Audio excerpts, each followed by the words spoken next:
भारत के पौराणिक इतिहास में दोस्तों ऐसे कई सांपों का उल्लेख मिलता है जो बेहद विषैले, बेहद ताकतवर थे। चाहे हम बात करें शेषनाग की, चाहे करें कालाख्य की, या शंख या धृतराष्ट्र, ऐसे कई बड़े बड़े सांपों के नाम लिए जाते हैं आज भी, और जिन्हें बताया जाता है कि अपने समय के सबसे भयंकर विषैले सांप थे। एक ऐसा ही सांप दोस्तों द्वापर युग में भी आया था जिसका नाम तक्षक है। बात है द्वापर युग के अंत की। राजा परीक्षित को श्रृंगी ऋषि ने श्राप दिया कि 7 दिनों के अंदर अंदर सर्पदंश से तुम्हारी मृत्यु होगी। और दोस्तों ऐसा ही हुआ, सर्पदंश से राजा की मृत्यु हो जाती है। और अपने पिता के मृत्यु से परेशान होके जन्मेजय ने एक हवन करवाने का सोचा, और जो हवन उसने करवाया उससे सारे सर्प उस हवन कुंड की अग्नि में आके गिरने लगे।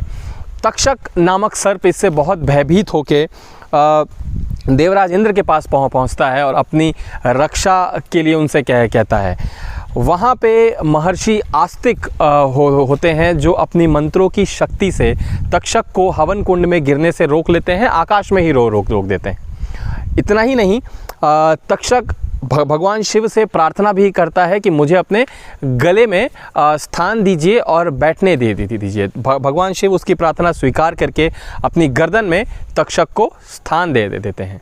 तो ये कहानी दोस्तों भारतीय मिथक कोश में भी इसका उल्लेख मिलता है। अगर आप डीपली स्टडी करेंगे द माइथोलॉजीज ऑफ इंडिया, हालांकि हम इसे माइथोलॉजी नहीं हिस्ट्री मानते हैं, और इसमें अगर आप पढ़ेंगे तो आपको ये वर्णन मिलता है कि किस प्रकार तक्षक नाग ने परीक्षित राजा की जान ली सर्पदंश से। और इससे ये भी प्रूव होता है कि तक्षक जो था वो काफ़ी भयंकर विषैला जीव था, जहरीला था। बिल्कुल। अब बात करते हैं हमारे आज के स्नेक क्रिजियोफिलिया ऑर्नेटा की। इसको अमित सभी जगह तक्षक कहा जाता है। हिंदी में भी अगर आप उल्लेख देखें इसके नाम का, जो कई क्षेत्रों में बताया जाता है, वो तक्षक ही कहा जाता है। इसके पीछे लॉजिकल रीज़न क्या हो सकता है कि क्यों सपेरे खासकर इसे तक्षक बताते हैं? जी, तो सपेरे इस सांप को तक्षक इसलिए बताते हैं। देखिए, सबसे पहले तो हमको ये समझना पड़ेगा कि सपेरों के पास सांपों की पूरी जानकारी, सही जानकारी नहीं होती। कहीं ना कहीं वो इन चीज़ों का सहारा ले लेते हैं कि लोगों में आस्था क्या है, लोगों की भावना क्या है। हम अच्छे से जानते हैं कि तक्षक नाग काफ़ी जहरीला है और भगवान शिव के गर्दन में विराजमान होता है। लेकिन ये सपेरे जिस सांप को तक्षक कहते हैं, उस सांप को तक्षक केवल उसके रंगों के कारण, 4-5 रंग जो उसमें पाए जाते हैं। राजा परीक्षित की पत्नी ने तक्षक को श्राप दिया था कि तू कहीं छुप नहीं पाएगा, मेरे सुहाग के सारे चिन्ह जो हैं उसके रंग तेरे ऊपर आ जाएंगे और तू कभी भी छुप नहीं पाएगा। तो क्योंकि इस सांप पे ऐसे रंग बिरंगे पैटर्न होते हैं, तो लोगों के लिए कई बार बहुत आसान हो जाता है ये मान लेना कि यही वो तक्षक है जिसका जिक्र पुराणों में है, जबकि ऐसा नहीं। आपने जो कथा बताई थी उसमें एक पॉइंट ऐसा आता है जहाँ पे आस्तिक मुनि ने सांप को हवा में ही रोक दिया था। और क्रिजियोफिलिया जेनेस के जितने भी सांप होते हैं ये ग्लाइड करने में एक्सपर्ट होते हैं, एक पेड़ से दूसरे पेड़ पर ये ग्लाइड करते हैं। तो कहीं ये तो लॉजिक नहीं इसके पीछे हो सकता है कि उड़ने वाला है, हवा में रुक गया? बिल्कुल सही, ये भी एक पॉइंट है कि क्रिजियोफिलिया ऑर्नेटा को ग्लाइड मारते हुए जो भी देखेगा वो यही मानेगा कि ये उड़ने वाला सांप है। इसका मतलब ये आकाश में रहने वाला सांप है। और कहीं ना कहीं तक्षक को भी आकाश में रोक दिया गया था। तो इन सब चीज़ों से प्रेरणा लेके बहुत आसान हो जाता है लोगों को ये समझाना कि यही वो तक्षक नाग है जिसका जिक्र पुराणों में है। आगे बात करेंगे दोस्तों क्रिजियोफिलिया ऑर्नेटा के टॉक्सिसिटी की। बात की जाए इसके जहर की, विष की, तो ये माइल्डली वेनमस होता है मनोज जी, हल्का जहर इसमें पाया जाता है। और इसके जहर में जो कंपोनेंट्स होते हैं उसमें साइटोटॉक्सिन्स की मात्रा अच्छी खासी होती है। और रियर फैंग भी ये सांप होते हैं जो इनके दांत होते हैं जहर वाले, वो मुंह में पीछे की ओर होते हैं। और इनका जहर कुछ इस प्रकार से तैयार होता है जो चिड़ियों पे, छिपकलियों पे खास असरदार होता है। इंसान के लिए उतना ज़्यादा घातक इनका जहर नहीं होता है।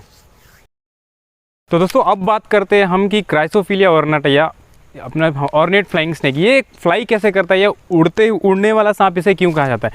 दरअसल दोस्तों ये काफ़ी हाइट पे रहना पसंद करता है पेड़ों के, जिसके वजह से इसका शिकार करना जो आसान हो जाता है, एक से पेड़ से दूसरे पेड़ तक ग्लाइड करके जाता है, ना कि उड़ के जाता है। होता ये है कि ये अपने शरीर को चपटा आकार कर लेता है, सिलेंड्रिकल बॉडी रहती है, लेकिन जब ये ग्लाइड करता है यानी कि हवा में तैरता है, ये उड़ना और ग्लाइड करना दोनों ही अलग शब्द है, दोनों का मतलब भी अलग होता है। अपने शरीर को चपटा आकार कर लेता है, फ्लैट कर लेता है, सरफेस एरिया को बढ़ा देता है, जिसके वजह से जो एयर की जो रेजिस्टेंस है वो ज़्यादा हो जाता है, प्रेशर मिलता है उसे हवा में रहने के लिए, और जिसके हेल्प से वो एक डिस्टेंस तय कर सकता है अपने शिकार के पीछे, या फिर अगर उसे शिकारी से खतरा है तो छुपने के लिए भी ऐसा कई बार करते हैं। क्या इनके पास कोई पंख भी होते हैं क्या? जी बिल्कुल, इनके पास किसी भी तरह का कोई पंख नहीं होता, ये उड़ते भी नहीं, ये ग्लाइड करते हैं। आप इसे कह सकते हैं हवा में तैरना। हमारी टीम दोस्तों ये उम्मीद करती है कि दोनों सांपों के बीच आपको अंतर स्पष्ट हो गया होगा। हम यहाँ दो सांप इसलिए कह रहे हैं, पुराणों का तक्षक नाग एक बहुत अलग सांप है, और यहाँ सपेरे जिसको तक्षक कह के आपको बताते हैं, ये तक्षक नहीं है दोस्तों। इसको नाम सिर्फ रंगों के कारण और शायद ग्लाइडिंग के कारण मिल गया है, लेकिन ये वो तक्षक नहीं जिसका जिक्र पुराणों में है। ये दो अलग अलग सांप हैं और दोनों का अंतर आपको स्पष्ट हुआ होगा, ऐसी हमारी उम्मीद है। ऐसे ही कुछ इंटरेस्टिंग टॉपिक्स पे अगर आपको वीडियोस देखने हैं तो हमको ज़रूर बताइए कमेंट बॉक्स में, और कमेंट करने के लिए आप सब्सक्राइब प्लीज़ कीजिए हमारे चैनल को, और वीडियो को जितना हो सके शेयर कीजिए, क्योंकि यही माध्यम हमारे पास है लोगों में सांपों के प्रति जागरूकता बनाए रखने के लिए। हम हैं टीम एजियन। आज के लिए इतना ही। जय हिंद, जय भारत।